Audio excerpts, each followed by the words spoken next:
Hey guys, Oblivion here, coming at you with a card discussion. Well, not really a card discussion, but more of a kind of a strategy with Sea Lancer, my Sea Lancer deck. Like I said, I've been getting a lot more back into Sea Lancer because Sea Lancer is like the deck that I know the best, and it's just the deck that I can play most competitively and still like feel comfortable.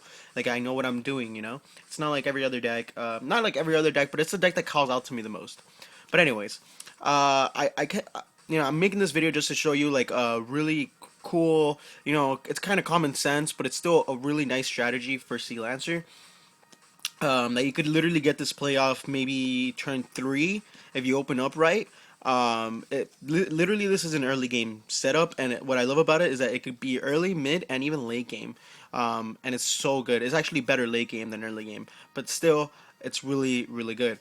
So, this is what you're gonna need, okay? And this is basic stuff that you don't need anything special. The only thing you need is a Herald of Pure Light, which you should be running, and you need right here in the grave. Let's put the grave right here in the monster card zone. You need at least one rodent totem in the grave and 3 different frogs. Okay, they don't have to be different frogs. They could be like 2 dupe, 1 swap, whatever. But it could be any frogs to be honest. But I just picked these 3 just because they're diverse and whatever. They could be a treeborn or anything. So what you're gonna need is a Herald of Pure Light, and these frogs are gonna come in handy later. Let's say it's mid game, right? And you already dropped your Light and Darkness Dragon. For many of you guys that don't know, Light and Darkness Dragon is a 2800 beater that it has to negate every card your opponent activates. Any card that activates in general, it negates in the first chain link. So, and it loses 500 when it does negate. So let's say your opponent activates MST, targets a field spell or his own spell. MST gets negated. This card loses 500. So, mid game, your opponent, wastes his card or his resources to try and beat over Lad. Let's say he beats over Lad at 1800, right? Or 1300. You take whatever damage.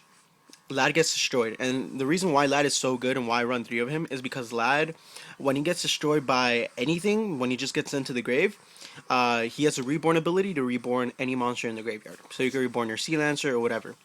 But let's say you don't have Sea Lancer. Let's say you don't have a Caius. Let's say this is your only boss monster and you just lost it. Okay? Since your opponent had to waste so many resources, the monster he probably beat over with isn't that big, more than likely.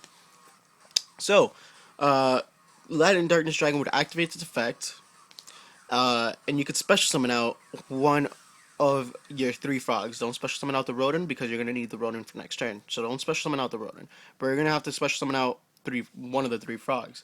Now, let's say your opponent only has the 1 attack. For me, I would special summon out the Swap Frog in defense position, because Swap Frog, when it's summoned, you could send a frog monster from your deck to the grave. So it deck thins, and I mean, why not? Or if your opponent has another attack and they're gonna beat over something, let's say they have like a 1900 beat stick, you'd want to special summon the dupe. Whatever monster you special with Lad's effect, you want them to survive that turn. So let's say for the matter of this, they have another attack. You're gonna go for the Swap Frog. I'm sorry, for the dupe frog. Okay. Now, Lad's Engrave. So, now, Dupe Frog is a 2k defense wall, so you don't have to worry about them attacking over for this turn. They end their turn. Your turn, you draw, you do whatever, standby phase, bring back the Treeborn if you have it. And then, so, this is your grave right now. You have a Light and Darkness Dragon, a Rodent, and 2 frogs. So what you're going to do with Rodent Totem is that you're going to banish a frog to special summon him. Doesn't matter which frog. Let's say for the purpose you're going to banish the Swap Frog, and you're going to special out the Rodent Totem. Okay? So now you have 2 tributes right here. You're going to go and overlay them into a Herald of Faithful Light and defense position because it has pretty low attack and defense. Herald of Faithful Light's effect states that you can detach 1 XYZ material from this card, target 1 monster in your graveyard, add it to your hand, then shuffle 1 card from your hand to your deck. So let's say you're opening up crap, whatever, you have like MSTs and your opponent doesn't really use like that many traps or whatever. You're going to put an MST back. You need a card in hand also for this to work. So you're going to go and you're going to detach a frog. Personally, I would detach the Rodent Totem for more banishing action later. Detach a frog. Herald's effect activates. Target your Light and Darkness in your graveyard. And you guys know where this is going. So this is going to be your hand. You shuffle in a different card back to your deck. And now you go and you're going to activate Rodent Totem's effect. Special summon him by banishing a frog, which will be your last frog. And now you have 2 cards to tribute for Lad because you haven't wasted your normal summon. And that's what you're going to do. Tribute the Rodent and the Herald of Pure Light for the lad. And now your opponent has to waste another resource, like resources, to beat over lad or to go and do something over lad. And then after that, you still get its effect to reborn a Dupe Frog. They destroy Dupe Frog. You search another deck thinning. And by the way, what I love about lad the most, literally has to be the fact that it doesn't just make your opponent lose resources. It also buys you time to draw your cards. You know, lad usually stays on the board for maybe 2 turns. So those are 2 cards in your hand that you didn't have before, which will make it a game changing. You know, it could be game changing. Like if you draw into a Sea Lancer or something like that, and you have already 2 banished frogs. That's not bad.